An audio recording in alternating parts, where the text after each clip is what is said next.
going to start with a word of prayer. Mm-hmm. Dear Heavenly Father, we thank you for this beautiful day, and because we were able to get together, we ask that this class can be beneficial to us, that we can improve our health, and that way we can live our lives with a better quality. We ask this in Jesus' name, amen. Mm-hmm. Alrighty, so there are a few things we're going to go over today. So the main meal is going to be healthy pizza, but we're going to do it two ways. And then we're going to have some quinoa and salad with an Italian dressing, and then chia pudding. For those who haven't had it before, you make it with chia seeds. And we're going to start, I started with the Parmesan cheese recipe. I don't have it here today, but it's something you can make. For all of these recipes, what I always say in my classes, don't expect them to taste like the real thing. Exactly. When we say cheese, it's not going to taste like real cheese, but it still tastes good. So the Parmesan cheese, it ends up having, because you make it with nuts, it has like a little nutty consistency, and you can like put it over your pizzas or your pasta. It's really good. So we have very little. We have very little bit, but that's kind of what it looks like. Yeah, It's a substitute. Yeah, it's a substitute. Okay, so as we were saying, the first recipe on here is a Parmesan cheese, and we're not going to make that here today. Did you leave it up, Mom? No, she put it back in. Did I? No, it's right here. Okay. Oh, we have very little. We didn't make for demonstration, but this is what it looks like. And because it is made with nuts, it has like a nutty flavor. And sometimes, we tried it once with pecans. The pecans were too oily, so it didn't it clumped up. So that was not really good. But with cashews, I believe is what you make these. And so that's one thing. So now we're going to start with the mozzarella cheese, but I'm going to explain why we're doing these replacements. Oh yeah, I guess we'll do that first. Okay. So before we start with that, what I'm going to be doing before each class is I'm going to be teaching a part of the acronym wholeness. Some of you may have already seen the videos that I've been putting on YouTube and Facebook, but essentially it stands for water, there's habits, there's oxygen. So each letter stands for something. This is going to be the introduction video, and it is on our YouTube channel for those who haven't seen it. So He's a big cat. okay.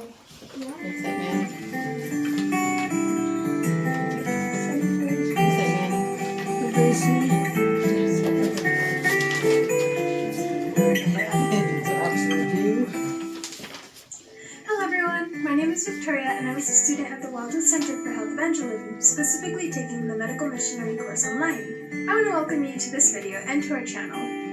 One of the goals of San Flores Farm Ministries is to bring awareness to your own health and how you can treat disease in an effective manner with less harmful side effects, but also prevent it with lifestyle. This video is an introduction to future videos that will be uploaded here on this channel explaining the wholeness acronym. This acronym is used to help us remember all the different aspects of health that we need to target so we can live a whole, happy, and healthy life.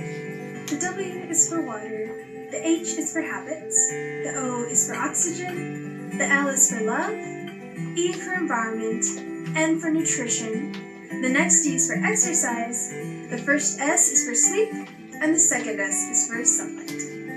I hope you join us on this journey as we dive into all these different parts that are critical to enjoying our lives with less pain, more happiness, and a better attitude towards life. God bless! You can go to www.sanflores.farm.com to learn more about us and our ministry. Or you can follow any of our social media pages that are linked down below. See you soon! So that was the introduction. Next month we are going to start with water. Alright, so so now we'll go into the recipes themselves.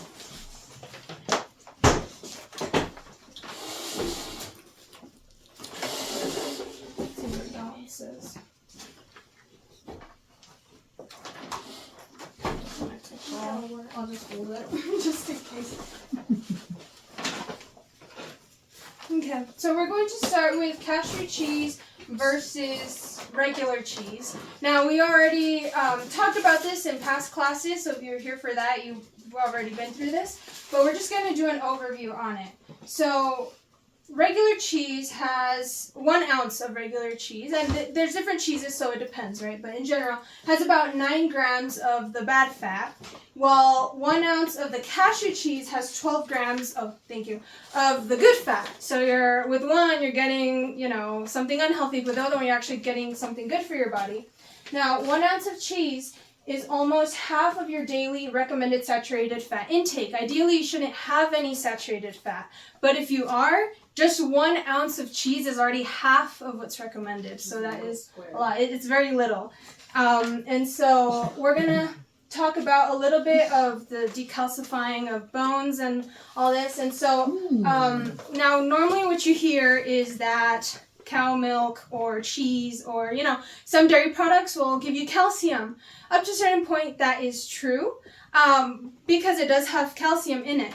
The thing is, whenever your body gets things like, not just dairy, but dairy, meat, any type of meat, sugars, too much fat, processed things, anything unhealthy, essentially, when your blood receives this, it kind of goes into panic mode because your blood is now more acidic than it needs to be. Our body has more of an alkaline environment, so you kind of, what happens is that because your blood is acidic, what are we going to do? Your body is always, no matter the cost, going to try to keep your blood at an alkaline level. So what it does is that it will pull calcium from your bones to bring your acidity level back to normal.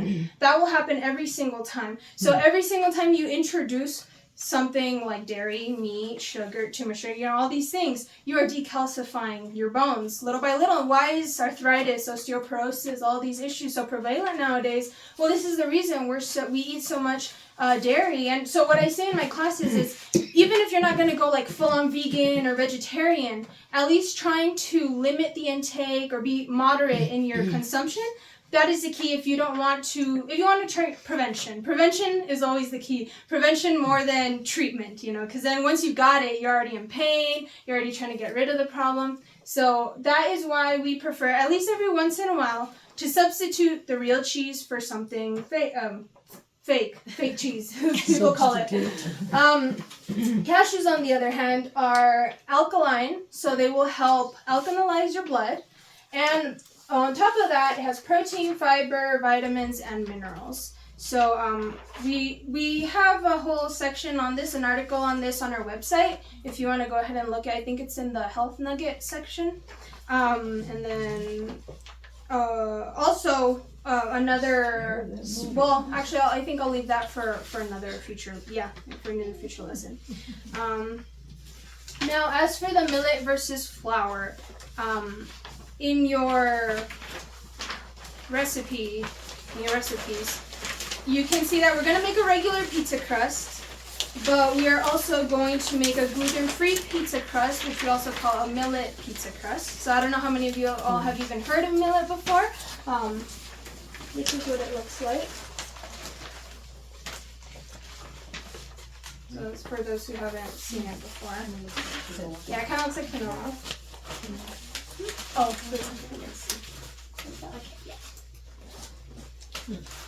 so the reason that we're doing this, my mom's going to talk a little bit about the whole gluten situation, but the reason millet is gluten-free for starters, and it's good for once in a while gluten-free meal.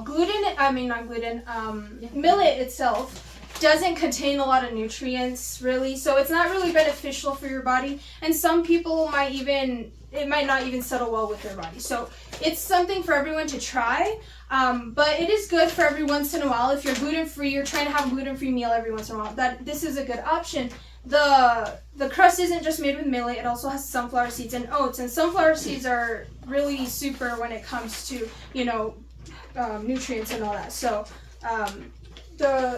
like I said, it's good for every once in a while. I wouldn't recommend just living off of millet if you're going gluten-free, but moderation and everything, like we say. Do you want to go ahead and talk about? I'll hold it. gosh.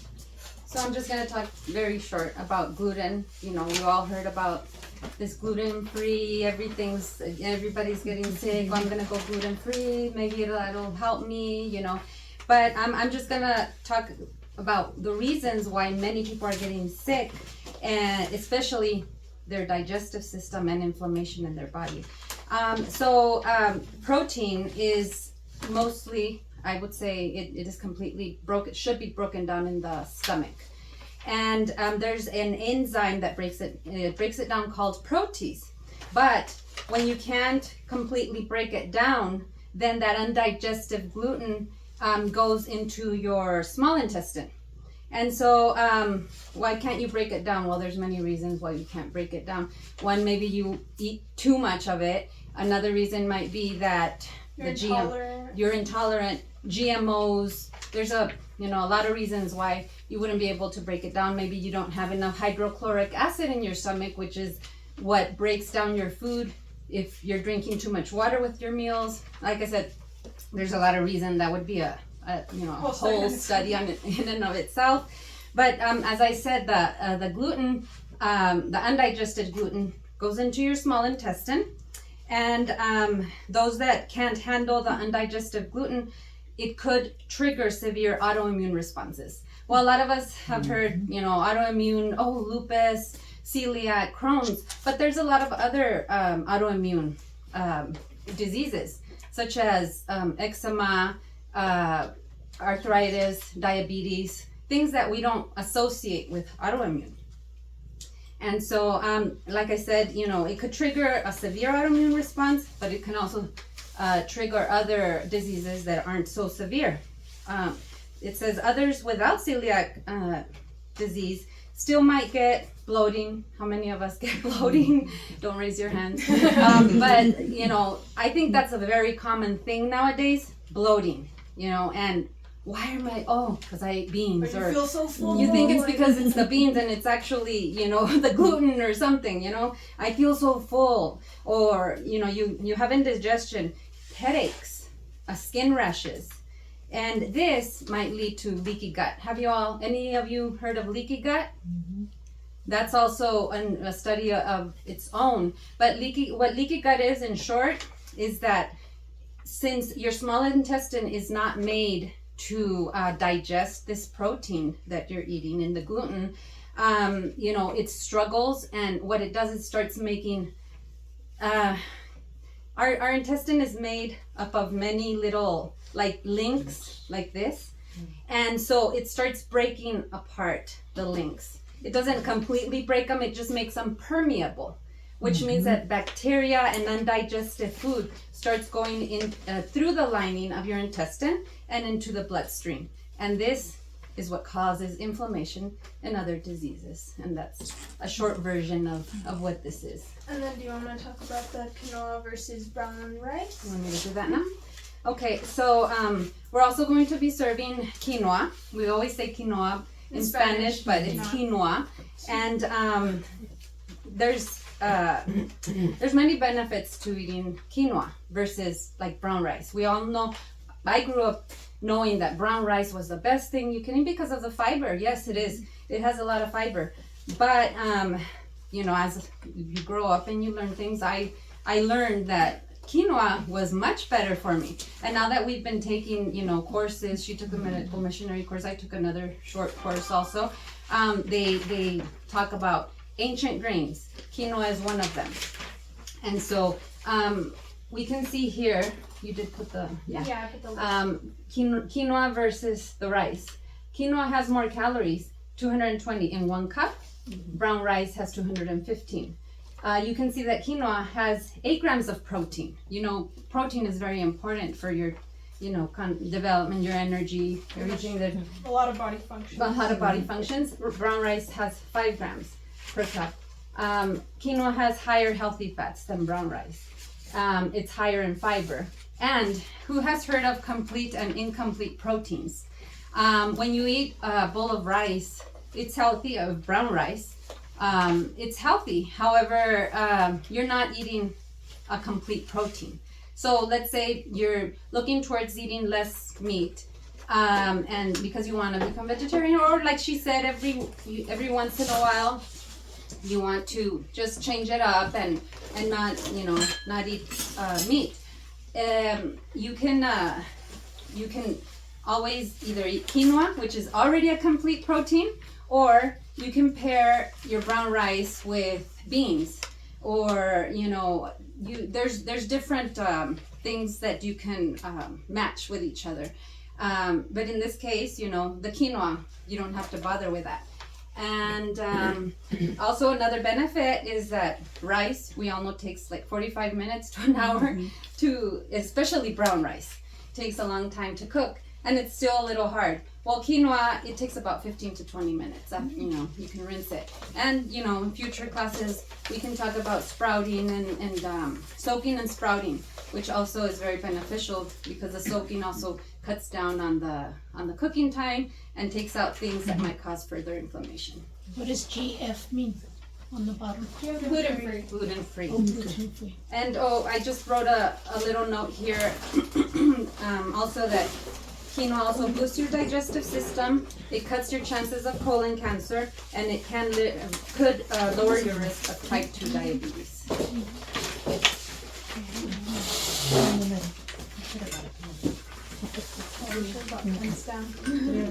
Let me see if I can.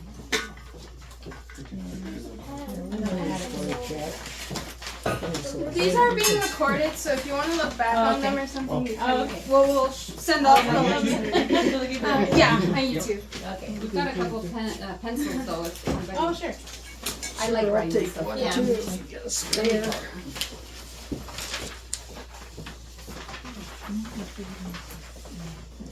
Anybody else? Your cat. Try to put him on a diet, but he's always like, no, he won't stop. It's like our cat Manny. Yeah. He's not got that big this yet, figured out. Yeah, we didn't even notice. Attention. Come out twice before you all got here and he runs. Alrighty, so we're gonna start with a regular pizza crust. I don't know, I feel like maybe some of us here have made pizza before. This is one crust that I really personally like to make. It's the one I found I like the most. So what we're gonna do is you start off with a pretty large bowl, and then you're going to have, I wrote down all the ingredients, so you need water, yeast, sugar or honey, your sugar of choice, bread flour or all-purpose flour, either works. The bread flour will give you a thicker crust normally. Olive oil or your oil of choice, and salt. So what we do first is we put our flour, or actually what I'm gonna, well, I already did that. Mix all your dry ingredients together. So we've got our salt, our sugar, except the yeast. The yeast is gonna go in your water here on the side. Oh, I think I left the whisk. Oh, we'll just use a spoon. Here's a whisk. I've seen recipes where you can put the sugar in here, you can put it in there. As long as there's a sugar, normally it'll work. And then what we do is, oh, I'll put the oil afterwards. I've used honey before, and that works just as well. Of course, you want to mix it in, and immediately you'll start seeing everything. So this is just for demonstration. We're not going to wait for it to rise or anything. And this recipe doesn't even tell you to let it rise for like an hour or whatever. It's just 5 minutes. Sometimes when I'm short on time, I don't even do that. So that's why I like this recipe. Oh, and I'm going to mention for the video the measurements. So it's 1 cup of water, 1.25 ounce package of active dry yeast, or 2 1/4 teaspoons, that's the equivalent, 1 teaspoon of sugar of choice, 2 1/4 cups of bread flour, all-purpose flour, 2 tablespoons of olive oil, and 1 teaspoon of salt. So once we've got all of this mixed, and of course preheat your oven beforehand. I'm gonna pour in the water. Normally I do put the sugar or the oil directly into the yeast.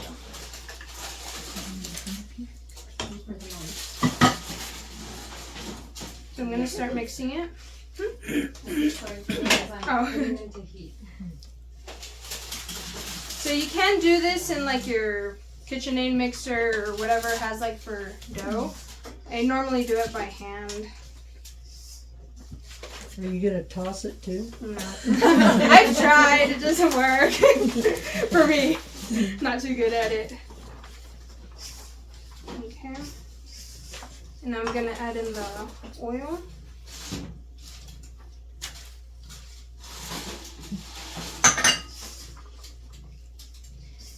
I think it's gonna be a little dry, so I'm probably gonna end up adding more water. Oh, actually, it feels fine. So this is what it looks like right now.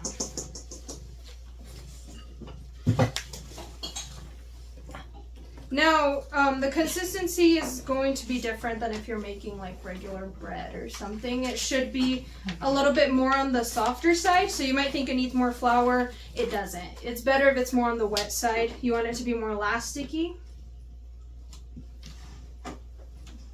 So actually, I think this is good. And then I already prepared ahead of time the grease pan I'm going to use. And normally we use cheap pans, like the ones for cookies with parchment paper, but as long as it's flat, should work. Okay. This one is a little tough, so it might use a little bit more water, but we'll just go with that. And as for the tomato sauce or the marinara sauce, I did not put in the recipe. What we do is we just buy the tomato sauce from the store and add some salt and, the canned one. Add some salt, herbs, whatever you've got, and to taste, really.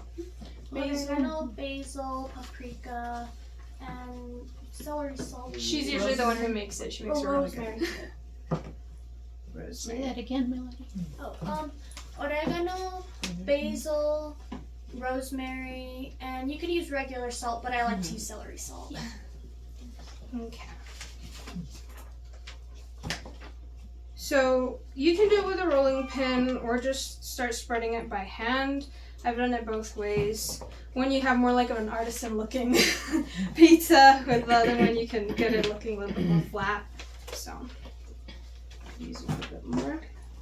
And then over here, Mom, do you want to start showing them how to make the cashew cheese while I finish kneading this? So this is the fake cheese, as you called it. This is really simple. You just need, it would be really good if you have like a high-speed blender or one of these little cups where you make smoothies, and ours fits, we use it on the same bottom as this, but they sell individual ones too. We used to have one that had its own little blender part, the motor part. But, and the reason is so it'll be really smooth. I mean, it doesn't have to be, but, And cashew cheese, the consistency, you can make it lighter, thicker, depending on how you want it. This one that we're gonna make is lighter because we drizzle it over. But she also made one of the pizzas with arrowroot powder, and we just put, it's kind of like cornstarch, but healthier. So arrowroot, we just put very little into it, and when you heat it up and stir, it'll make it thick. So you can glop it onto your pizza, or we make quesadillas with it, things like that. So, and you could use tapioca starch as well. It is a difference of measurement. I think I did put it on there. arrowroot, I think, is stronger than the. Did I? Did you put it on there? In the front. Yeah. Oh yeah, so I put half a teaspoon of arrowroot powder or 2 tablespoons of the tapioca starch. You could add more if you want it thicker, or less if you want it a little bit more watery, but still like scoopable. So 1 cup of cashews, 2 tablespoons of lemon juice. Now we figured, and maybe some of you noticed, half of one of these is a tablespoon most of the time. If they're too small, well, you'll need more. But you know, we usually don't measure them out anymore because a medium-sized lemon will be half of it is 1 tablespoon. So you know, you need 2, so you'll just use 1 whole lemon. And that's what helps it gives it that kind of taste that cheese has, that little tangy taste, but it also helps with the thickening of it. And then you have your, what is it, I don't have it in front of me, but is it 1.5 teaspoons of salt and 2 or 3, depending on how garlicky you like your things, cloves of garlic. Are those raw or roasted, the cashews? Raw. Yeah, raw. Raw? Yeah. But one time, I think I accidentally used roasted ones. We never buy roasted. I think they didn't have the raw ones. And it actually tasted like I made like an Alfredo pasta with it. Oh. And it tasted better and more similar to the real Alfredo sauce. Of course, not exactly, but more than this one. When it's like this, I think it has a little bit of a sweet taste to it. The other one, because it's roasted, it's not as much, so it gives it a different taste. So that's up to you and depending how you like it. So 1 cup of water. And a tablespoon, I believe, of olive oil, or you know, olive oil when you don't is better, especially when it's on when you don't fry with it. So you know, you use it for salad dressings and things like that. So I'm spreading out the crust by hand. It's almost done. I believe that's. So here you said that it's soaked is preferred, but you're not soaking them. Yeah, not here. Okay. Yeah. So the reason why is because when it's soaked, you don't have. Sometimes when they're left like this, because they're harder, you might get a little piece of cashew or something in it. Yeah, it when makes them softer. Yeah, it makes them softer, and it might make it creamier too. That's why if you're gonna do that at home, if you don't mind having the like when you're in a rush and you're like, oh, I didn't soak them. Or you could put In the hot water to heat, and then just put them in for like 10 minutes. That'll also soften them up a little bit. Okay, so I think we can call this pizza done. And then, Okay, so you want? there is the crust. You can make the crust on the crust if you just kind of bunch them here on the sides. Yeah, the edges. But we're just gonna leave it flat like that for today. Connected. Yeah, it's gonna. Maybe you could just do it over there then. Okay. So I'm gonna use this for the other pizzas. I'm gonna use it for this. So you add as much tomato sauce as you want. I like it with less tomato sauce. My sister loves it with like a huge, thick layer. So I'm kind of gonna go for something medium here. And it always tastes better if you grow your own herbs or buy them, you know, from a local area, a local place, because when we started growing garlic and all that, you know, I think last year or the year before, we started having so much, so my mom started dehydrating it, and we grinded the dehydrated ones to make our own garlic powder. And man, one time I forgot what we were making, that it called for like half a teaspoon of garlic powder. We added it and it was so strong.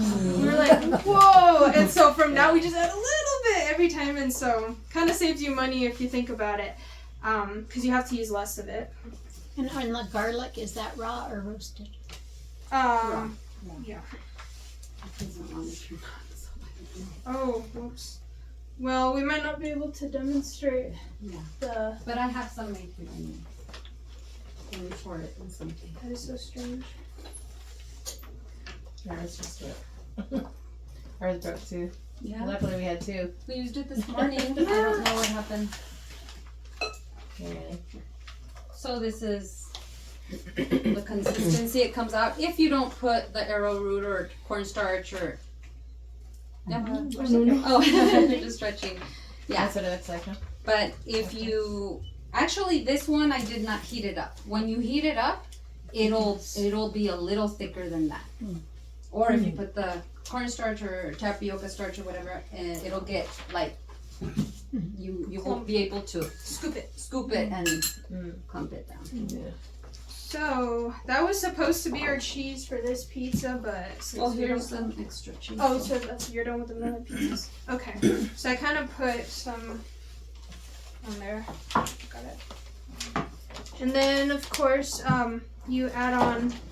You could, depending how much you like the cashew cheese, you can put some before and after. But for now, we're just gonna put some.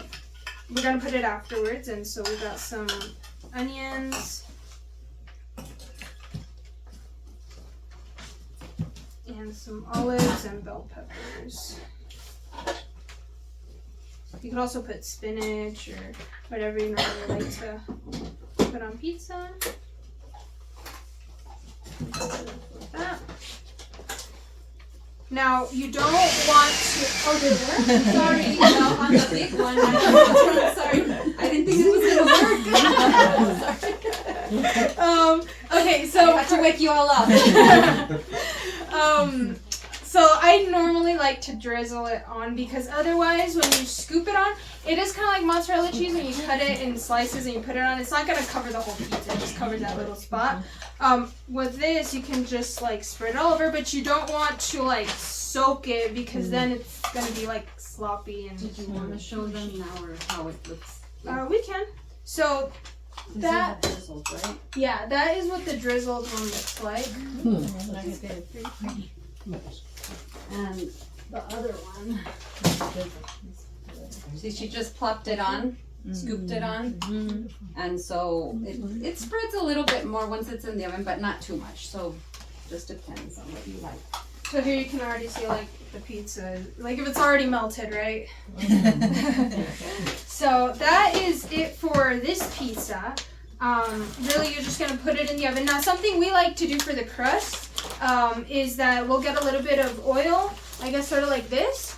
Add a few spices, or not spices, herbs, a little bit of salt, and then with a spatula or something, you can spread it on the crust, and that way the crust will be flavored too. It just won't be like a plain crust. Okay.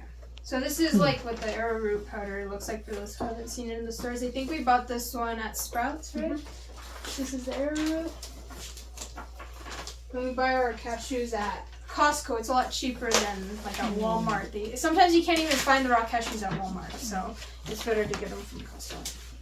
So how far is Costco from here? You guys go to El Paso? Yeah, it's still Albuquerque, so about 2 hours. It's like 160 Does anything miles. depend on your You can order altitude? Costco One online. way. and Like the deliver it to cooking? your house. Yeah, like Yeah, we have it. Probably. Oh. In Walmart. No, 'cause Right we now. need a higher rate. Okay. So she just asked if the altitude has anything to do with baking. It will. The thing is, I wouldn't know how to compare because we've been living up here for a few years now, so I wouldn't know the difference. I guess you could probably look it up. And then I guess like here in the area, it probably won't make too much of a difference. But like coming from El Paso, I think the rice was Like, the whole The rice is the main ordeal. thing we noticed Yeah. when we were making rice. My mom's rice always came out really dry, and she's like, "Oh, she always made really good rice in El Paso. What's wrong?" So we figured that it needed a little bit more water, a little bit more water, and a little longer cooking. So yeah, it's just you're gonna have to. And it also depends on everybody's oven too. So just my mom's oven. It gets really hot. Our oven takes longer to preheat. So just depends. You're gonna have to trial and error a little bit on the heat and the time and all that. So, but basically use the same temperature. But as when we use different ovens, what we do, if it says 30 minutes, I'll do 20, and then take it from there. Check. And but basically, yeah, we all need to keep track of that. When it came to baking, like baked goods, I didn't really see a difference from El Paso to here. But that was just with my grandma's oven, like we said, the difference in, I don't know. But for me, it hasn't been a huge issue except for the rice for some reason. That was the only thing. Okay. So, with that. So now we're gonna do the millet pizza, which is even easier than this one. So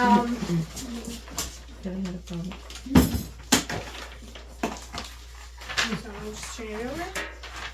Victoria, on the The crust, when you were saying add salt and spices, and then is that just olive oil? Yeah, you can just do olive oil or whatever oil you want. Just a little bit like that because you really don't need that much, especially for one pizza. And then you put in some basil or oregano, whatever you want, and you can put that on the edges of your pizza. Yeah. Did you ever put it on a whole pizza before you put the stuff on top? Before Like you put the, under the, yeah. I think I did that once, but normally I just put it around on the sides. I didn't really see a difference when I did it, but, okay, so for the millet pizza, the gluten-free pizza crust, as I named it here, you're gonna have 3/4 cup of sunflower seeds. So it's gonna be like this. Just whenever, normally in the recipes, we're just going to use them raw, not roasted or anything. Like I said, with the cashews, we found out that the rest did taste different, but normally we'll just try to use them as pure as possible. So we're going to add everything to the blender. 3/4 cup sunflower seeds, 1.5 cup of the millet.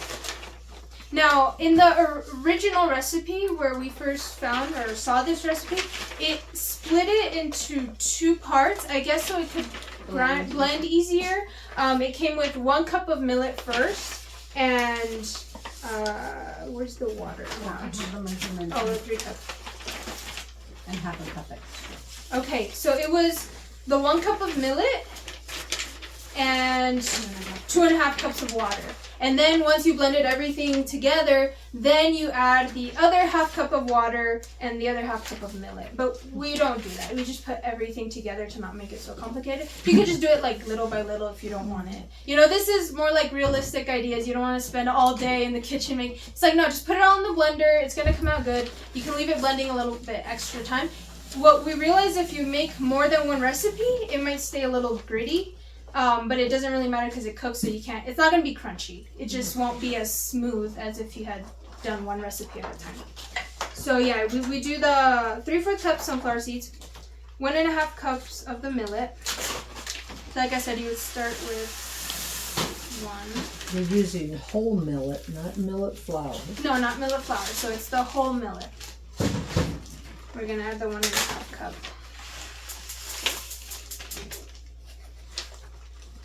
And then the 1 cup of oats.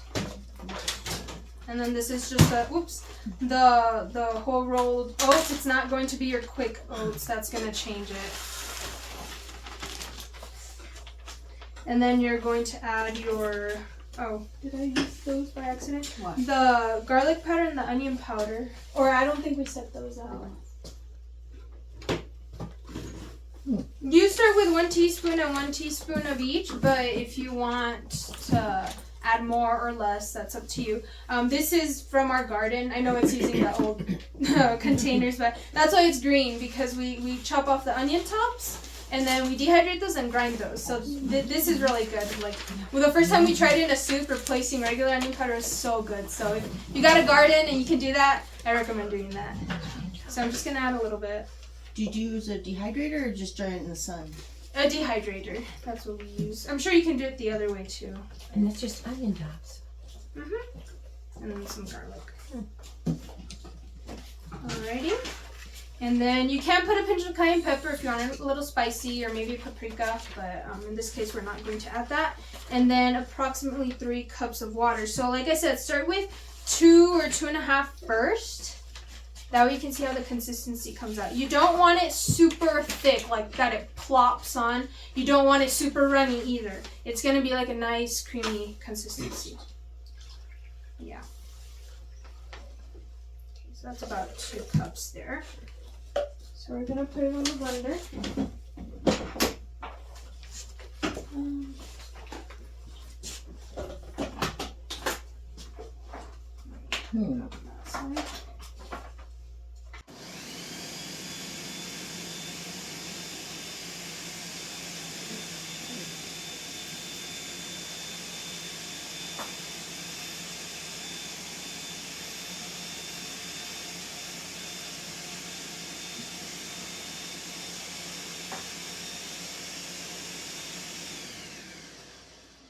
So what you might want to do is, because it kind of like spread all over the place, scrape that down so everything incorporates.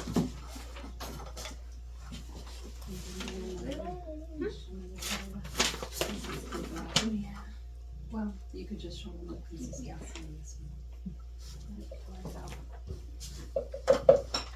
Okay. And so far, it's looking pretty good, but it's still thick and it's not incorporated. You could see if the millet is still there. You don't want that, so. I mean, a little bit. Yeah, a little bit. You're gonna have a little bit, but like not a whole ton of little millet pieces.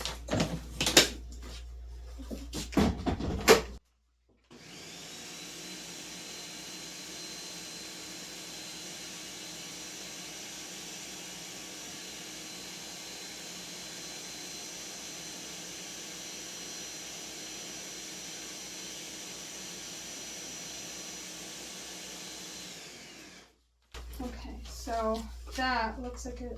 Maybe is that pretty good? Mm-hmm. So this it still has some pieces, but for time's sake, we're not gonna wait till it blends everything. But you can kind of see how thick it is. Okay, really careful with that. Oh, yeah. So see, it's thick, but it's not coming out like in blobs, and it's not super runny. So the reason you want it this way is because the way you cook this is that, or bake this, is that you're gonna have your sheet pan. You can't use one of like the pizza ones that has holes in it. It's just gonna fall down, right? So you want your sheet pan. You're gonna put parchment paper, and on top of the parchment paper, you're gonna put some oil, like sprayed on, or however you want to put your oil on there.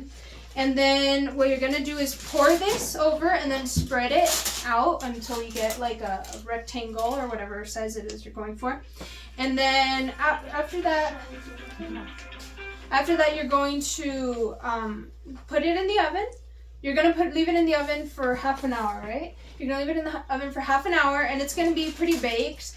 But if you want it really baked on both sides, if you like it kind of like that, you can just leave it like that. But if you want it baked on both sides, you have to be careful with this because it could be really soft. You're gonna flip it over onto another pan. I'm sure you've done that with other But baked this one things. breaks easier. Mhm. So what I was thinking is that you can cut it in half before, and then it's easier to flip that way. Yeah, onto another tray with your parchment paper, and then bake it for another 10 minutes. So once it's completely baked, the crust, you're gonna take it out, and then you're gonna put your sauce. Not so much because this is more like a bread, that you can take apart. So you don't want it to. Yeah, it breaks easier than the regular flour for sure. Yeah, that's good. More like a cracker. Like bread.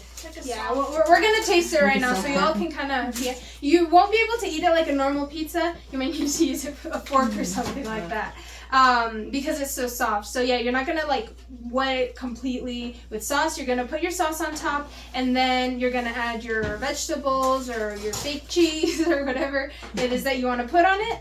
And then you're going to put it into bake at 350 for 10 to 15 or 8 to 10 minutes, depending how, crisp you want the things on top and such. But it will stay soft. You won't get like a crispy crust. And so for the last thing, I did put the recipe for the quinoa. We're not going to make it here, but it's really simple. It's similar to how you make your rice. So there's the recipe for that and the instructions. And then for the Italian dressing, so for our salad, we already have it made here because it's so simple. It's not a step-by-step thing. This is what it looks like when it's not mixed. Like most dressings, they are going to separate. So in the Italian dressing, you have half a teaspoon of Italian seasoning or your own herbs, whatever you want to add, half a teaspoon of salt, a 1/4 teaspoon of paprika, a 1/4 teaspoon unrefined sugar, a 1/4 teaspoon of garlic powder, and for the sugar, I'm sure you could add honey or a different substitute for that. Half a tablespoon of vegan mayo, an 1/8 cup of olive oil, an 1/8 cup of grapeseed oil, or another oil of your choice, or you could just do it all olive. Preferably olive oil since it's healthier. Yeah. And then 2 tablespoons of lemon and 1.5 teaspoons of water. So you're just going to add everything in here, and then you're just gonna shake it before use. That's really it for this. Now, I think it's like a copycat Olive Garden type recipe. I really, really like this one. This is like, out of all the dressings, the homemade dressings I've tried, this is like my favorite one. Now, You mentioned vegan. Yeah. You could use regular mayonnaise if that's what you have on hand. We use the veganese, which is it's vegan, right? Not yeah, it's vegetarian. vegan, it's gluten free. So this one's good if you're trying to do some gluten free. This one's good for that. If you don't, like my mom said, if you don't have this and you still want to try it, you could just make it with regular mayo. And I'm if not you're sure. going for unprocessed, there's a lot of recipes out there to make your own mayonnaise. Yeah. So Which is better, of course. And so that's it for this dressing. And for the very last recipe that I put on here, it's the chia pudding. So, like I said, some people have tried it, other people have not. Some people love it. I've never met someone who doesn't like the chia pudding. So, do we have the chia seeds? Okay, so you're gonna buy your chia seeds like this. This is what they look like. Where did we buy this? Costco. At Costco also. We tend to buy these things at Costco because if you try to buy them at Walmart or somewhere, they're so much more expensive. In little bags. And they're very little quantity. So this is what we got, the organic chia seeds. And so what you're going to do is get your mason jar. It can be one like this. If it's individual, you can just use that. If it's for a family, use a can use bigger jar. one. So you're going to have your chia. You're going to add your plant-based milk first. Don't add your chia yet. So first you add your plant-based milk, or if you just have regular milk on hand, you can just use that too. But you're going to use plant-based milk. It can be organic coconut, organic soy, almond. If you're going to go for plant-based, if you're going to buy soy, make it organic. If you're going to go for coconut, make it organic, because they use so much pesticides on the not organic ones that it's almost better for you to just have the cow milk at that point. So it's just try to do organic, or the almond. The almond, you don't have to be as picky with that, but still organic's always better for you. Oh, okay.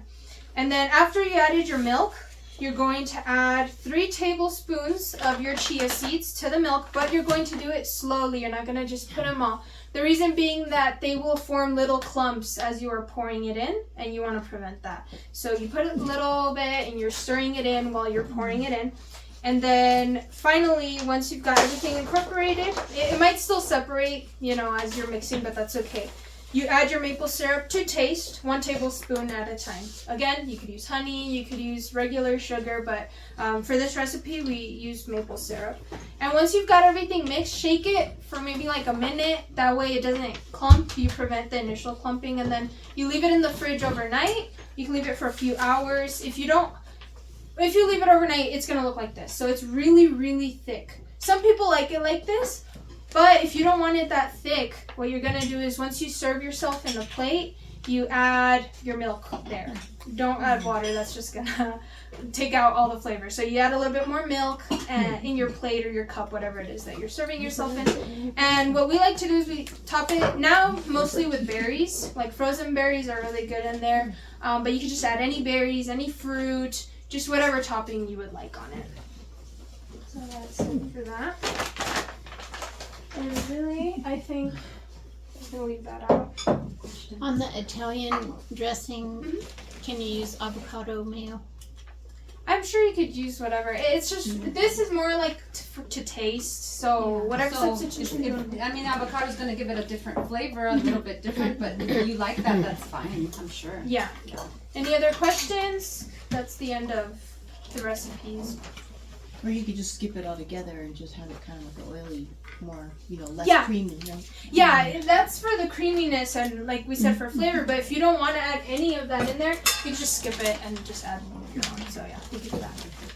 I have to pick up my kitty cat, but thank you all. Thanks for joining us. I'll stay longer next time. Yeah. Any other questions? On any of the recipes or any of the health careful. topics that we touched on? Yeah. Or any suggestions too? Alrighty. Well, I have a suggestion. You don't have to use fake. You can say substitute. I know, I say it as a joke because it's like a lot of people tend to be really like, when it comes to vegan. So yes, it's fake cheese, but it tastes good. People don't like you to say, well, it's not really cheese. Don't call it cheese, So it just depends on what you like. Yeah. So, okay. When I make pizzas, I usually put the herbs and seasonings in the dough. Oh, Okay. And it makes it more. No, In every bite you get all the. Yeah, That's a another great thing. idea. So Yeah. you just add everything to the dough, and that way you could just taste it in each bite, like you said. That is a good suggestion. Thank you. Now, Fun stuff. alrighty. So is it still heating up? Uh-huh, Okay. So while it's heating up, what I'm gonna do is. I have a question. Oh, yes. Where in Costco do you get all the organic stuff? The think- cashews and the. Normally it's where all the other, like if it's in the nut.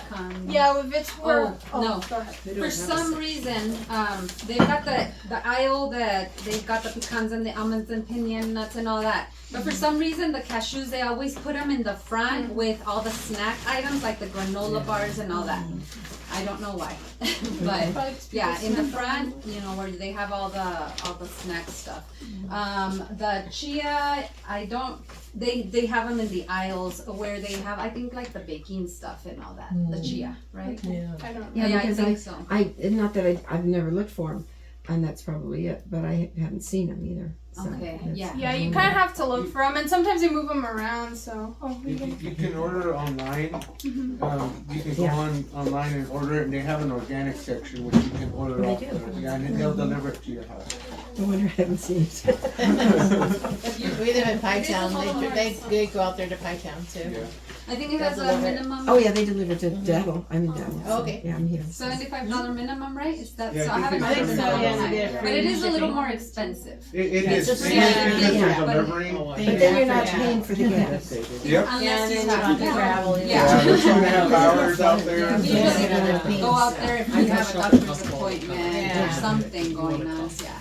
Spend the night there. Yeah. Then drive back. So many different. So you have to drive back. Yeah. So while everything's heating up, I guess we'll have a little intermission. There's a few, I guess, flyers we want to share. So the first one is a flyer. Says coming soon because currently we are working on an autoimmune diseases one-on-one health coaching. So this is for your own personal needs, and it does not have to be autoimmune. So we write that it can be for things like diabetes, rheumatoid arthritis, thyroid, lupus, celiac, all these, your typical autoimmune. But also if it's for, headaches, heart disease, pretty much any health issue you want to target. We're working on a program for that. So if you are interested, I'm gonna go ahead and share these with everyone. Oh, Yeah. you got it. Thank you. And this can be in person or online. I know some of us are pretty far out. And if you want more, I'm gonna leave them over here in the front if you want to take some. If you know of anyone that's interested, it is going to be limited. We can't take 30 people. So if you are interested, I have these sheets where you can. And it'll be in the next couple of months, not Yeah, like next week or anything like that. So we're So- still developing the I don't know if you have program. thing. And if you sign up, you're not like under contract or anything. No, it's if you're interested and want us to follow up. Maybe with just you. give you more information or something. I'll give you. You need a pen? So the next thing is that we're going to be giving Bible studies. This is on a different note. We're going to be having them here at our house. So also if you're interested in that, we're going to be touching several topics. And the way, do you want to pass them around? Bible-based. Yeah, Bible-based, using only the Bible. They come in these. So everyone's going to get their little box, and it comes with all the different topics. So like, is there anything left you can trust? Did God create the devil? We have saved from certain death. So it is a total of 27 studies. So these are going to be weekly. The first one is going to be March 4th. It's going to be on a Monday. So, and at 4 o'clock, you said, right? At 4 o'clock. At 4 o'clock, and whoever starts attending we might have to adjust it depending on everybody's schedule, and so that's if you can't attend at 4, let us know. We might be able to work something else out. Yeah. So that's what that is for. the next thing I want to mention is that so we are going to be separating our classes. Right now we have today we have the cooking one, and afterwards we're gonna have the herbal and soap one. But what we're gonna end up doing is the cooking class is always gonna be free. Now the herbal one, I'm separating that because there's so much. As I was coming up with the lesson and everything, I realized that it was too much to cover like in a single class. So tinctures, salves, and herbs is going to be one class after the cooking class, like we're doing today. But that's going to be $5. So $5 a class. Then for the soap one, that one's going to be an intensive course, 4-week course. And that one's going to be $35 for the entire class. By the end, you'll know how to make your soaps and everything. So, and you'll make up your own recipe. We'll talk about the different oils, the different bases, the cocoa butter, shea butter. So that one's going to be, like I said, an intensive 4-week course. And that one's going to be $35. Like I said, the cooking one, always free. The tincture and salve one, $5 a class. And then the other one's going to be $35 for the whole 4 weeks. So that's going to come out soon, though. I'll send you all. That's what the sheets are for. It's not saying you're signing up for the classes. If you're interested, once I'm done making the lessons and everything, I'll contact you. Are you still interested? Do you still want to do it? So you're not signing up for the class right now. It's just if you're interested. So yeah, I think that is all. Like I said, I'm going to go set these out on the table before I forget. If you want to take extras. Concerns, comments, anything? Well, the food is basically done. We'll just pray for the food, and then we'll all need for you all to get up. We do have some tables that we can set up, and you guys can relax and eat your food and talk. Okay.